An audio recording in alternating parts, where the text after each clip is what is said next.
वाराणसी, गंगा की कलकल ध्वनि से गूंजता वह पावन नगर, जहां हर प्रातः मंदिरों की घंटियां और आरती के स्वर आकाश में भक्ति का रंग घोल देते थे। परंतु उस समय समाज जाति पाति के गहरे बंधनों में जकड़ा हुआ था। जन्म से ऊंच नीच का विचार लोगों के मन में इस प्रकार घर कर गया था कि आत्मा की पवित्रता को भी जाति के तराजू पर तोला जाता था। इसी नगर में संत शिरोमणि गुरु रविदास जी का निवास था। एक ऐसे संत जो भक्ति, प्रेम और समता का संदेश जन जन तक पहुंचा रहे थे। उनका उपदेश था, मन चंगा तो कठौती में गंगा। वे सिखाते थे कि यदि मन निर्मल है तो ईश्वर हर स्थान पर वास करता है।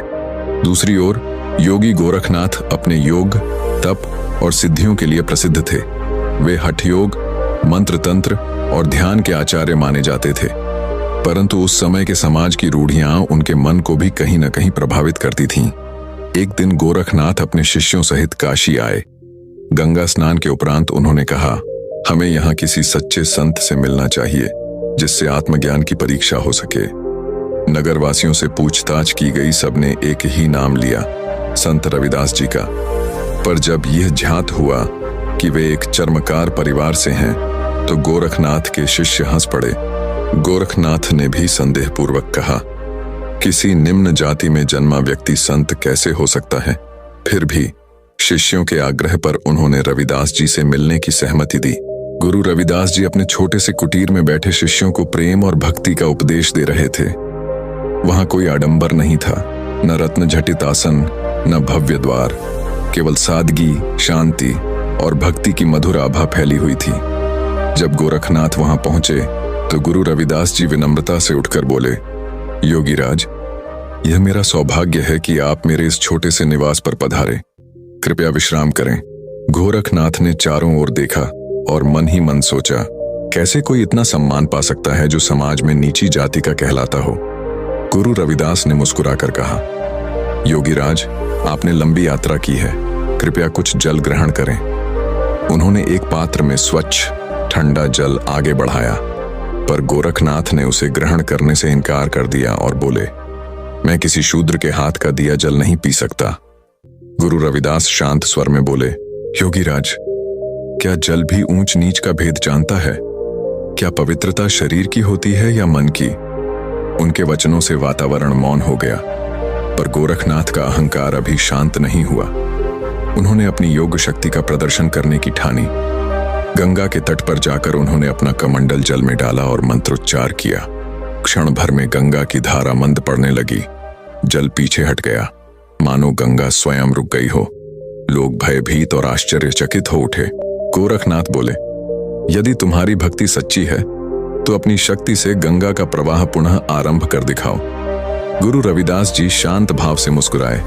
उन्होंने गंगा तट पर बैठकर अपने इष्ट देव से प्रार्थना की, हे प्रभु, यदि मेरी भक्ति सच्ची है, यदि मेरे हृदय में किसी के प्रति भेदभाव नहीं है, तो मां गंगा पुनः अपने स्वरूप में प्रवाहित हो। क्षण भर का मौन छाया और फिर अद्भुत चमत्कार हुआ। गंगा की लहरें पुनः उमड़ पड़ीं। उनका जल पहले से अधिक तेज, निर्मल और प्रकाशमय हो गया। पूरा वातावरण जय गुरु रविदास जी की के नारों से गूंज उठा। गोरखनाथ स्तब्ध रह गए। उनके मुख पर आश्चर्य और विनम्रता दोनों झलक रहे थे। वे नतमस्तक होकर बोले, गुरुदेव, आज तक मैंने केवल योग की शक्ति को सर्वोच्च माना था, पर आज आपकी निस्वार्थ भक्ति ने सिखाया कि सच्चा संत वही है जो सब में एक समान परमात्मा को देखता है। मुझे मेरे अहंकार के लिए क्षमा करें। गुरु रविदास ने उन्हें प्रेम पूर्वक उठाया और कहा, योगीराज, संत वह नहीं जो आकाश में उड़ता है, बल्कि वह जो सबके हृदय में प्रेम और समानता का दीप जलाता है। जाति और ऊंच नीच के विचार केवल मन की भ्रांति हैं। सच्चा साधक वही है जो सबको एक मानता है। गोरखनाथ ने विनम्रता से पूछा, गुरुदेव, आपकी भक्ति में यह दिव्य शक्ति कहां से आती है? मैंने वर्षों तक योग साधना की, सिद्धियां प्राप्त की, फिर भी आपकी भक्ति के आगे सब तुच्छ प्रतीत हुआ। गुरु रविदास मुस्कुराए और बोले, योग से प्रकृति को जीता जा सकता है, परंतु ईश्वर को नहीं। ईश्वर तो केवल हृदय की विनम्रता और पूर्ण समर्पण से प्रसन्न होता है। आपकी साधना में बल है, पर उसमें समर्पण का अभाव है। जब तक साधक मैं और मेरा का त्याग नहीं करता, तब तक उसकी साधना अधूरी रहती है। धीरे धीरे वाराणसी में नई चेतना का उदय हुआ।